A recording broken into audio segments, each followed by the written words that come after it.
दोस्तों, क्या आप जानते हैं कि एक कबाड़ के साइकिल की कीमत करोड़ों रुपए हो सकती है। जी हाँ दोस्तों, चौंक गए ना? करोड़ों रुपए हाँ होती है। आइए जानते हैं कैसे। दोस्तों, एक कहानी है छोटी सी।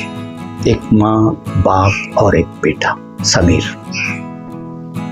बाप जो है वो एक ऑफिस में काम करते थे। ठीक ठाक परिवार, ठीक ठाक चल रहा था। बच्चा पढ़ने में तेज था, माँ गृहिणी थी, बच्चे का बहुत और पति का बहुत ख्याल रखती थी। दिन बीत रहे थे।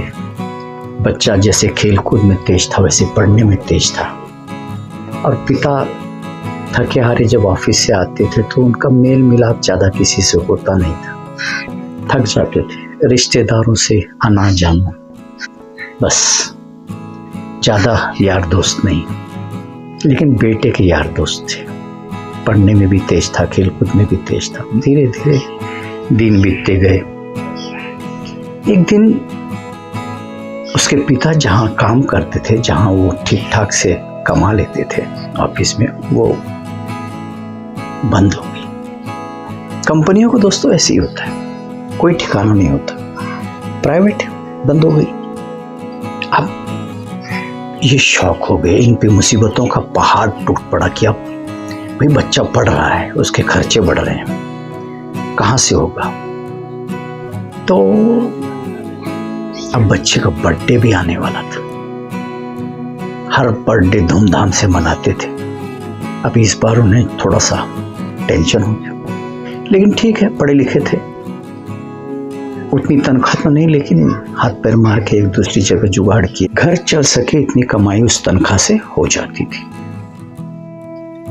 अब जैसे तैसे उन्होंने बच्चे को पढ़ाया लिखाया। और बेटा भी देखता था कि मेरे पिताजी अब थक से गए हैं, क्योंकि वो मेंटली भी थोड़े से डिप्रेशन में आ गए। बच्चे के खर्च बढ़ रहे हैं, पढ़ाई, उसे इंजीनियरिंग कराना है, कराने हर जगह पैसे लगते हैं। अब वो पैसे के जुगाड़ में थोड़े कर्ज में हो गए।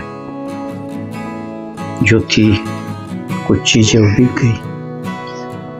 लेकिन बेटे को पढ़ाया। बेटा पढ़ लिख कर बड़ा इंजीनियर बन, उसे जॉब लग गई। जॉब लग गई तो उसने कहा कि पिताजी अब आराम करो, बस हो गई। पिताजी बहुत सिंपल, बहुत सीधे, बहुत सादे, कोई शौक नहीं, कुछ नहीं। वो बोला बेटा मैं घर में बैठूंगा तो फिर बैठ जाऊंगा, बैठकर क्या करूंगा।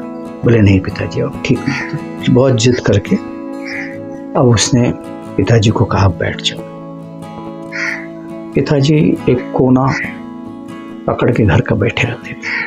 बेटे ने एक छोटा सा बंगला खरीदा अपने माता पिता के लिए। होता है ना एक बेटे का सपना कि मैं अपने माँ बाप को भी कुछ लेके दूं। और वो अक्सर अपने माँ बाप को बोलता था कि आप लोग बीमार हो तो डॉक्टर के पास, या कहीं कुछ पैसे की कमी नहीं है, ऐसा कुछ हिचकिचाना नहीं। लेकिन बाप, उसने वो दौर देखा था ना, वो कंजूस टाइप जैसे सब चीजों को अपना मन मार के खर्च करता था। वो बीमार भी रहता है तो डॉक्टर के पास नहीं जाता था, क्योंकि बाप है ना। वो सोचता था मैं डॉक्टर के पास जाऊंगा तो वो बिना मतलब के पैसे ले लेगा, ये टेस्ट वो टेस्ट वो टेस्ट। तो वो बीमार भी अगर रहते कोने में पड़े रहे, वो पूछता था पापा डॉक्टर के पास जाओ। लेकिन वो मैं ठीक हूं, मुझे क्या हुआ। एक दिन ज्यादा तबीयत खराब हो जाती है उनकी, और बेटा बोलता है देखा ना पापा आप बात नहीं मानते, छोटी छोटी सी बीमारी आज बड़ी हो गई, अब दिक्कत हो जाएगी। लेकिन वो बोलता है अपनी मिसेस से कि चिंता मत करो मैं ठीक। और एक दिन रात को उन्हें अचानक छाती में दर्द होता है और वो हॉस्पिटल लेके जाते हैं। बच नहीं पाते, चले जाते हैं। अब बेटा जो है वो थोड़ा सा नर्वस हो गया, क्योंकि वो सोचता था कि मैं अपने माँ बाप को वो खुशियां दूं जिनके सपने उन्होंने कभी देखे थे वो पूरा कर। अब माँ अकेली पड़ गई। अब उसने सोचा कि क्या करूं, शहर में उसे बहुत बड़ी पोस्टिंग मिल गई। तो उसने माँ से कहा कि माँ अब ये बंगला बेच देते हैं जो छोटा सा है और अब शहर में चलते हैं, क्योंकि वहाँ मेरी अच्छी जॉब लगी है, तो हम लोग वहीं बस जाएंगे। अब क्या करें। माँ अपनी यादों को, अपने पति के यादों को यहाँ देखती थी, संजो के रखी थी सब, लेकिन अब लाचार बेटे के आगे कुछ बोल नहीं सकती। भाई उनकी भी इच्छा है, माँ बाप ने तो सिर्फ सिर हिलाना है। उसने कहा कोई बात नहीं, जहाँ तू खुश वहाँ हम खुश। पति की यादों को छोड़कर जाने का उसका मन नहीं कर रहा था, पर बेटे ने शहर में कोई अच्छा घर खरीद लिया था। तो उसने माँ कहा, माँ यहाँ सब जितना भी है सब कबाड़ में बेच देते हैं, कबाड़िया को बुला के, और यहाँ से कुछ लेकर नहीं जाएंगे, बस ये बेचेंगे, इसका पैसा लेंगे और चले जाएंगे। तो उसने कबाड़ी रहमान चाचा को बुलाया और उसे कहा कि चाचा ये सब कबाड़ में लेकर जाओ, जो भी है, जो आपको देना हो दे देना, ये सारा सामान लेकर जाओ, फर्नीचर सब। जब वो सब चीज़ें ढूंढने लगा कहीं कोई कीमती सामान तो नहीं, उसे पुरानी कबाड़ में पड़ी हुई साइकिल की, बचपन की साइकिल वो दिखी। तो उसे अपने पिताजी की याद आई। पिताजी ने ये साइकिल उसके बर्थडे में दी थी, लेकिन फिर वो कहा छोड़ो, चलो पिताजी नहीं रहे, अब क्या करना है, साइकिल अब वो भी बड़ा हो गया था, तो बच्चे की साइकिल। उसने कहा रहमान चाचा ही लेकर जाओ साइकिल की। रहमान चाचा ने उस साइकिल को देखा तो उन्हें कुछ याद आया।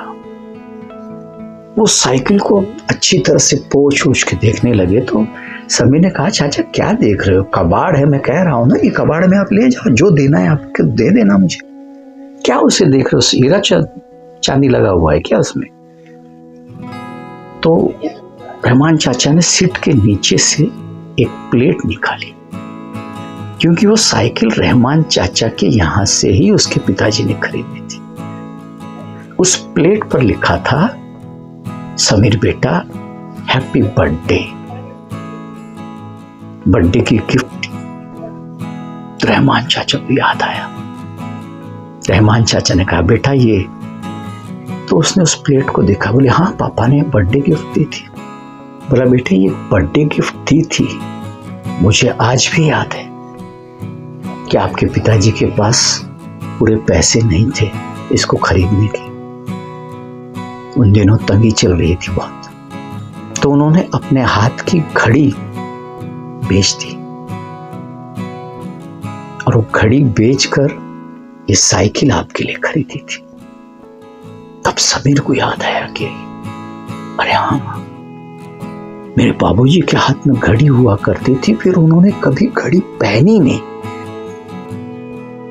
कई बार उन्हें लगा कि उस टाइम की पूछे, लेकिन पूछने की हिम्मत नहीं हुई बाबूजी को। और अब उसे वो सारा क्लाइमैक्स याद आने लगा कि बाबूजी के हाथ में घड़ी हुआ करती थी। बाबूजी ने ये साइकिल उन दिनों बच्चे की खुशी के लिए अपनी खुशी बेच दी थी, अपना वक्त बेच दिया। वक्त बताती है ना घड़ी, अपना कीमती वक्त बेच दिया और ये साइकिल खरीदी थी। उसकी आंखों से आंसू आ गए। मां बगल में खड़ी, वो भी रो रही थी क्योंकि उसे अपने पति की याद आई। बहुत ही भावुक क्षण हो गया। रहमान चाचा बोले, बेटे ले जाऊं कबाड़ में? तो उसने कहा, नहीं चाचा, ये मत लेके जाना, ये मेरी जिंदगी का अनमोल हीरा है। मुझसे बहुत बड़ी गलती हुई रही थी अनजाने में, आपने मेरी आंखें खोल दी। इंसान चाहे कितना भी बड़ा हो जाए, कुछ निशानियां उसे हमेशा छोटा कर देती है। ये वो है, ये कबाड़ नहीं है, ये मेरे लिए सब कुछ है, ये मेरे बाबूजी की निशानी है। और उसने वो साइकिल रहमत चाचा से अपने गाड़ी में बंधवाया छत के ऊपर। कहा इसे मैं ले जाऊंगा, इसे अपने घर में सजा कर रखूंगा। देखो, ये होता है कि वो अब किसी काम की नहीं थी, लेकिन जिस वक्त खरीदी गई थी, जिस तरीके से खरीदी गई थी, खरीदने का जो भाव था वो अनमोल था, उसकी कोई कीमत नहीं थी, इसलिए वो करोड़ों की थी। दोस्तों, अगर आपके भी घर में आपके बाबूजी की, आपके दादाजी की, आपके किसी बुजुर्ग की दी हुई कोई ऐसी निशानी हो तो उसे कबाड़ में मत फेंकना। हो सके तो उनकी निशानी समझकर संजोने की कोशिश करना। उसमें उनकी यादें, उनके संस्कार, उनका लाड, उनका प्यार, उनका दुलार, उनका गुस्सा, सब कुछ आपको हर बार दिखाई देगा।